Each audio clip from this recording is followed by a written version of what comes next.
പ്രിയപ്പെട്ടവരെ, നമ്മുടെ കാലാവസ്ഥയ്ക്ക് തോന്നുന്നു ഇങ്ങനെ ഇടയ്ക്ക് പെട്ടെന്നൊരു മഴ, അല്ലെ, കുറച്ച് വെയിൽ, അങ്ങനെ ഒരു സാഹചര്യമാണ്. നമുക്കതുകൊണ്ട് തന്നെ പലർക്കും ചുമ, പനിയൊക്കെ വരാനുള്ള സാധ്യതകൾ കൂടുതലാണ്.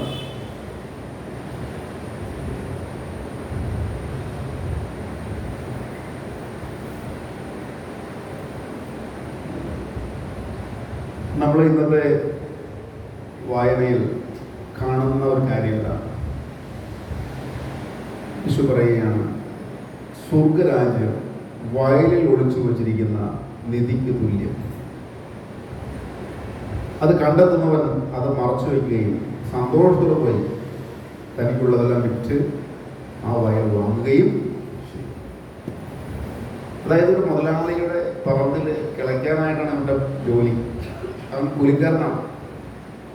അവൻ ആ പറമ്പിൽ ഇങ്ങനെ കിളച്ച് മുന്നോട്ട് പോകുമ്പോൾ, അല്ലേ, കഴിഞ്ഞ ദിവസം കേരളത്തിൽ കണ്ടില്ലേ, തൊഴിലുറപ്പുകാർ ചെന്നൊരു പറമ്പ് വൃത്തിയാക്കുമ്പോൾ സംഭവിച്ചു.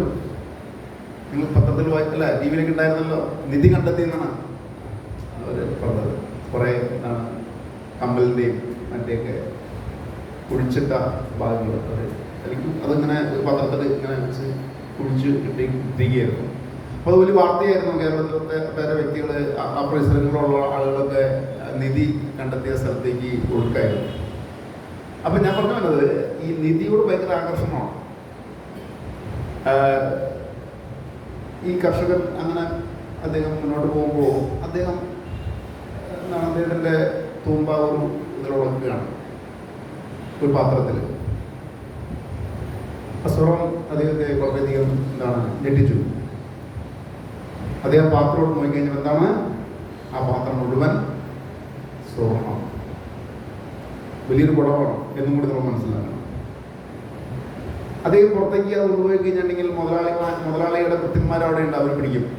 അപ്പോൾ അദ്ദേഹം എന്ത് ചെയ്തു, അവിടെ തന്നെ മണ്ണിട്ട് മൂടി. എന്നിട്ട് പിന്നെ അയാൾ എന്ത് ചെയ്യുന്നത്, പോയിട്ട് ഈ സംഭവം അദ്ദേഹം മനസ്സിലായി, തനിക്ക് കൂട്ടിപ്പൊതിയാകാനുള്ള മുതലൂടെ ഉണ്ട്.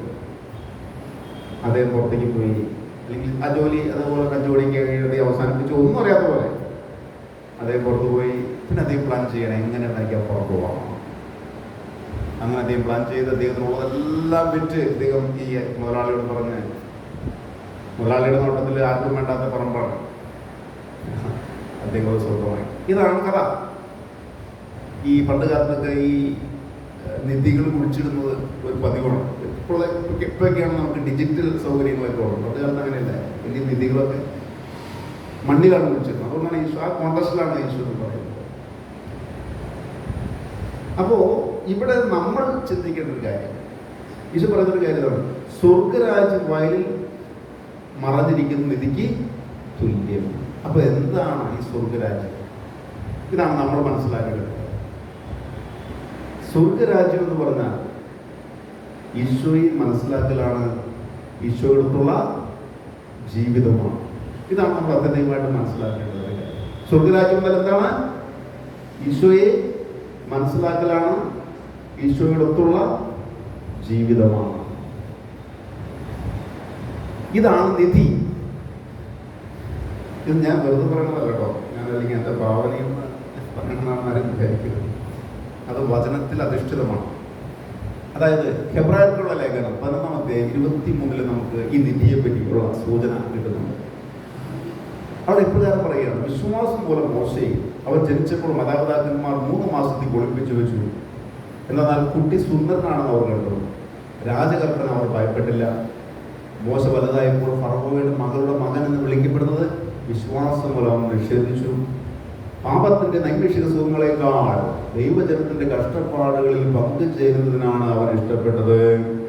ക്രിസ്തുവിനെ പ്രതി സഹിക്കുന്ന നിന്ദനങ്ങൾ ഈജിപ്തിലെ നിധികളെക്കാൾ വിലയേറിയ സമ്പത്തായി അവൻ കരുതി. തനിക്ക് ലഭിക്കാനുള്ള പ്രതിഫലത്തിലാണ് അവൻ ദൃഷ്ടി പതിച്ചത്. രാജകോപം ഭയപ്പെടാതെ വിശ്വാസത്താൽ അവൻ ഈജിപ്ത് വിട്ടു. അദൃശ്യനായവനെ ദർശിച്ചാലെന്ന പോലെ അവൻ ഉറച്ചിരുന്നു. അപ്പോൾ ഇവിടെ മോശയുടെ ജീവിതത്തെ വിലയിരുത്തിക്കൊണ്ട് പറയുകയാണ്, ഈജിപ്തിലെ വലിയ നിധി അവന്റെ മുൻപിലുണ്ട്. ഈജിപ്തുകാരനായിട്ട് ജീവിച്ചാൽ മതി, രാജകുമാരനായിട്ട് ജീവിച്ചാൽ മതി, അവന്റെ മുൻപിൽ നിധികളുടെ ശേഖരം തന്നെ തുടങ്ങും. പക്ഷേ ആ നിധികളൊന്നുമല്ല തനിക്ക് ക്രിസ്തുവിനെ പ്രതിയുള്ള പീഡനങ്ങൾ, അല്ലെങ്കിൽ ക്രിസ്തുവിനെ പ്രതി താൻ അനുഭവിക്കുന്ന നിന്ദനങ്ങൾ, അതിനാണ് അവൻ വില കൊടുത്തത് എന്ന് പറയുമ്പോൾ എന്താണ്? പ്രിയമുള്ളവരെ, നമ്മൾ ഈശോയെ ഗൗരവമായിട്ടെടുക്കണം, ഈശോയെ ജീവിക്കണം. ഇതാണ് നിധി. ഈ നിധി നിത്യജീവിതവുമായിട്ട് ബന്ധപ്പെട്ട് കിടക്കുകയാണ്. അത് നഷ്ടപ്പെടരുത്, അത് നഷ്ടപ്പെടുത്തരുത്. കാരണം പലപ്പോഴും ഈ പറഞ്ഞ കഷ്ടപ്പാടുകളിലും ദുഃഖങ്ങളിലും ദുരന്തങ്ങളിലും ദുരിതങ്ങളിലും ഒക്കെയാണ് ഈ നിധി ഒളിഞ്ഞിരിക്കുന്നത്. ഏതവസ്ഥയിലും ഈശോയോട് വിശ്വസ്തത കാണിച്ച് ജീവിക്കുക, ഇതാണ് നിധി. ഈ ഒരു സത്യം നമ്മൾ മനസ്സിലാക്കുക.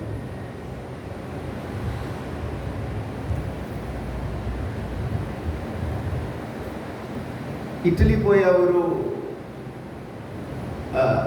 യുവതിയെ പറ്റി കഴിഞ്ഞ ദിവസം ഞാൻ എവിടെയോ ഒരു പരാമർശം കേട്ടതാണ്. ഭർത്താവുടെ 2 മക്കളുണ്ട്. ഭർത്താവ് തല്ലിപ്പൊളിയാണ്. അതുകൊണ്ടാണ് അവൾക്ക് ഇറ്റലിക്ക് പോകേണ്ടതായിട്ട് വന്നത്. അവിടെ ചെന്നു, അവിടെ അവൾ ജോലി ചെയ്യുക. ചിലൊരു വീട്ടിലാണെന്നാണ് ഞാൻ മനസ്സിലാക്കുന്നത്. എല്ലാ മാസവും ശമ്പളം അങ്ങനെ വന്നുകൊണ്ടിരിക്കും വീട്ടിലേക്ക്, എൻ്റെ വീട്ടിലേക്ക്. 2 പെൺമക്കളാണ്. അങ്ങനെ മുന്നോട്ട് പോവുകയാണ് അവൾ. അവിടെ ചെന്നിട്ട് ഒരു വർഷം കഴിഞ്ഞിട്ട് പിന്നെ ശമ്പളം വരുന്നില്ല. പിന്നീട് കുറച്ച് കൂടിയൊക്കെ അന്വേഷിച്ചപ്പോൾ അവിടെ താമസിക്കുന്ന മറ്റ് ആളുകളൊക്കെയായിട്ട് ബന്ധപ്പെട്ടപ്പോഴാണ് മനസ്സിലായത്, ഇപ്പോൾ ഈ യുവതി വേറൊരു വ്യക്തിയോടൊപ്പമാണ് താമസം. അപ്പോൾ അവളോട് എന്തുകൊണ്ടാണ് നീ അങ്ങനെ ചെയ്തത് എന്ന് ചോദിച്ചപ്പോൾ അവളോട്, ഞാൻ എന്തിനാണ് നാട്ടിലേക്ക് വന്നത്? എൻ്റെ ഭർത്താവാണെങ്കിൽ ഒരു സ്വസ്ഥതയും തരാത്തത്.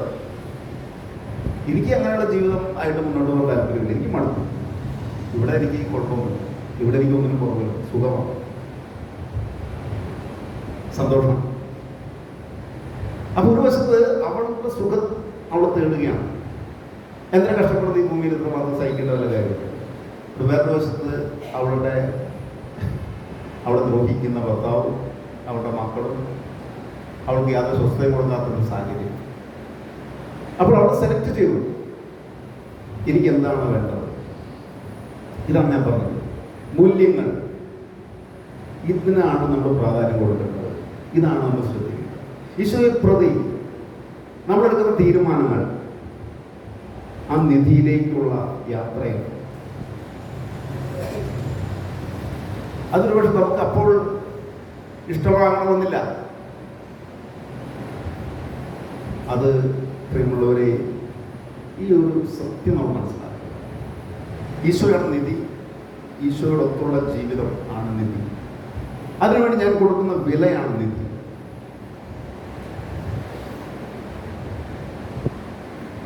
വിശുദ്ധ പൗലോസ് നിധി കണ്ടെത്തിയവരാണ്. അദ്ദേഹം പറഞ്ഞ എന്താണ്? ഈ നിധി കണ്ടെത്തിയിട്ട് അദ്ദേഹം പറഞ്ഞ എന്താണ്? ഫിലിപ്പിയക്കാർക്ക് എഴുതിയ ലേഖനത്തിലെ വിശുദ്ധ പൗലോസ് പറയുകയാണ്, എനിക്ക് ജീവിതം ക്രിസ്തുവും എന്താണ്, മരണം നേട്ടവുമാണ്. ശ്രദ്ധിക്കണേ, അദ്ദേഹം അവിടെ വളരെ കൃത്യമായിട്ട് പറയുകയാണ്.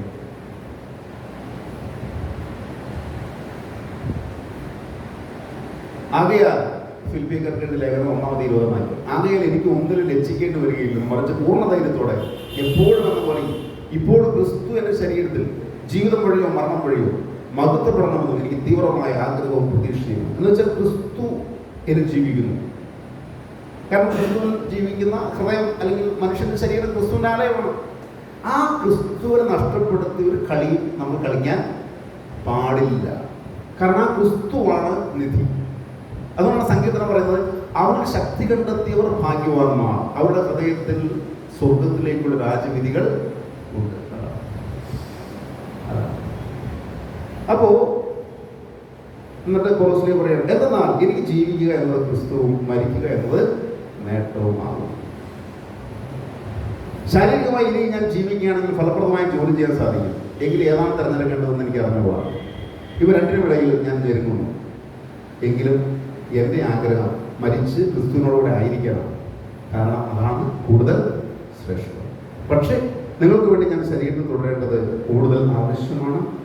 നിങ്ങളുടെ അഭിവൃദ്ധിക്കും വിശ്വാസ സന്തോഷവുമായി ഞാൻ തുടർന്ന് ജീവിക്കുമെന്നും നിങ്ങൾ എല്ലാവരുടെയും കൂടെ ആയിരിക്കുമെന്ന് എനിക്കറിയാം. അപ്പൊ നിധി കണ്ടെത്തിയ പൗലോസ്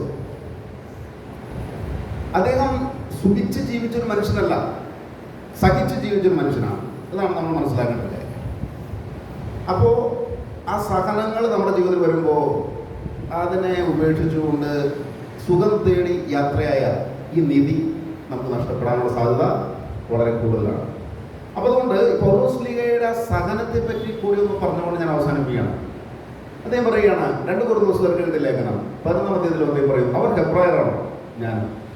അവർ ഇസ്രായേൽക്കാരാണോ? ഞാനും. അവർ അബ്രാഹാമിന്റെ സന്തതികളാണോ? ഞാനും. അവർ ക്രിസ്തുവിന്റെ ശുശ്രൂഷകരാണോ? ഉന്മത്തിനെ പോലെ ഞാൻ പറയുന്നു, ഞാൻ അവരെ കൂടുതൽ കൂടുതൽ ശിഷ്യനാണ്. എന്നിട്ട് അദ്ദേഹം പറയുകയാണ്, അവരെക്കാൾ കൂടുതലായിട്ട് ഞാൻ അധ്വാനിച്ചു. കൂടുതൽ അധ്വാനത്തിൽ, കൂടുതൽ കാരാഗ്രഹങ്ങളിൽ, കണക്കറ്റ പ്രഹരങ്ങളിൽ, പലതവണയുള്ള മരണവസ്ത്രങ്ങളിൽ, 5 പ്രാവശ്യം യഹൂദരുടെ കൈകളിൽ നിന്ന് 140 അടി വീതം ഞാൻ കൊണ്ടു. 3 പ്രാവശ്യം വടികൊണ്ട് അടിക്കപ്പെട്ടു. ഒരിക്കൽ കല്ലെറിയപ്പെട്ടു. 3 പ്രാവശ്യം കപ്പലപ്പെടുത്തപ്പെട്ടു. ഒരു രാത്രിയും ഒരു പകലും കടലിൽ കഴിച്ചുകൂട്ടി. തുടരെയുള്ള യാത്രകൾക്കിടയിൽ നദികളിലെ അപകടങ്ങളിൽ, കൊള്ളക്കാരിൽ നിന്നുള്ള അപകടങ്ങളിൽ, സ്വന്തക്കാരിൽ നിന്നുള്ള അപകടങ്ങളിൽ, ജനതകളിൽ നിന്നുള്ള അപകടങ്ങളിൽ, നഗരത്തിലെ അപകടങ്ങളിൽ, വിജനപ്രദേശത്തെ അപകടങ്ങളിൽ, കടലിലെ അപകടങ്ങളിൽ, വ്യാജ സഹോദരന്മാർക്കുള്ള അപകടങ്ങളിൽ, കണ്ടോ, കഠിനാധ്വാനത്തിലും വിഷമസന്ധികളിലും പലവട്ടം ജാഗരണത്തിലും വിശപ്പിലും ദാഹത്തിലും പലപ്പോഴും ഉപവാസത്തിലും തണുപ്പിലും നഗ്നതയിൽ ഞാൻ ജീവിച്ചു. ഇവയ്ക്കെല്ലാം പുറമെ സകല സഭകളെയും കുറിച്ചുള്ള ടെൻഷൻ. അതാണ് പറയുന്നത്, എനിക്ക് അതിനെ ഉൾക്കൊണ്ടേയുണ്ട് എന്നിട്ട് വളരെ മനോഹരമാണ്. ഇദ്ദേഹമാണ് പറയുന്നത്, ഞാൻ മരണത്തെ പേടിക്കുന്നില്ല, കാരണം ഞാൻ സഹിച്ചവനാണ്. ആരെ പ്രതി ഞാൻ സഹിച്ചത്? ഈശോയെ പ്രതി. അപ്പൊ അതുകൊണ്ട് ഈശോയെ നേരിട്ട് കാണാനായിട്ട് ഞാൻ പോവുകയാണ്. അതുകൊണ്ട് എനിക്ക് മരണത്തെ ഭയമില്ല. ഇന്ന് പ്രായമാകുന്നതോറും മനുഷ്യൻ മരണത്തെ ഭയക്കുന്നുണ്ടെങ്കിൽ അവൻ മനസ്സിലാക്കണം, അവൻ ക്രിസ്തുവിനെ പ്രതി ജീവിച്ചിട്ടുണ്ടോ ഇല്ലയോ എന്നുള്ളത് മനസ്സിലാക്കണം. പ്രായമാകുന്നതോറും നമ്മൾ മരണത്തെ ഭയക്കല്ല വേണ്ടത്, മറിച്ച് എന്താണ് വേണ്ടത്? മരണത്തെ സ്നേഹിക്കുകയാണ്. കാരണം മരണം എന്നുള്ള ആ ഒരു അവസ്ഥയിലാണ് എൻ്റെ ദൈവത്തിന് എനിക്ക് കാണാനായിട്ട് സാധിക്കുകയുള്ളൂ. ഈ ഒരു കാഴ്ചപ്പാടിൽ ജീവിക്കാനായിട്ട് നമുക്ക് കഴിയണമെങ്കിൽ ഈ ലോക ജീവിതത്തിൽ ക്രിസ്തു നഷ്ടപ്പെടാത്ത വിധത്തിൽ ജീവിക്കാനായിട്ട് നമുക്ക് സാധിക്കണം എന്നുള്ളതാണ്. അതുകൊണ്ട് പ്രിയമുള്ളവർ, ഞാൻ അവസാനിപ്പിക്കുകയാണ്, മുന്നോട്ട് പോവുക. അതുകൊണ്ട് ഞാൻ ആരംഭത്തിൽ പറഞ്ഞൊരു കാര്യം ഇതാണ്. ആരംഭത്തിൽ പറഞ്ഞ കാര്യം നാം ഓർക്കുന്നുണ്ടോ? ആ വചനം ഒന്ന് പറഞ്ഞിട്ട് അവസാനിപ്പിക്കാം. എന്താണെന്ന് ആർക്ക് പറയാം? ആ വചനത്തിന്റെ ആരംഭത്തിൽ പറഞ്ഞത് ഒന്ന് കൈവയ്ക്ക് പറയാമോ? ഉറക്കെ പറ ചേച്ചി. ഉറക്കെ പറ ചേച്ചി, പറഞ്ഞത് കറക്റ്റാണ്, പറയാം. ജ്ഞാനത്തിന്റെയും അറിവിന്റെയും നിധികൾ അവനിലാണ് ഒളിഞ്ഞ് കിടക്കുന്നത്. ഈശോയെ ജീവിക്കുക, ഈശോയെ ധ്യാനിക്കുക, ഈശോയിൽ നിന്ന് വേർപെടാതെ ഈ ലോക ജീവിതത്തിലെ എല്ലാ അവസ്ഥകളിലും കടന്നു പോവുക. പ്രിയമുള്ളവരെ, വിജയം നമ്മുടേതാണ്. പിതാവിന്റെയും പുത്രന്റെയും പരിശുദ്ധാത്മാവിന്റെ നാമത്തിൽ.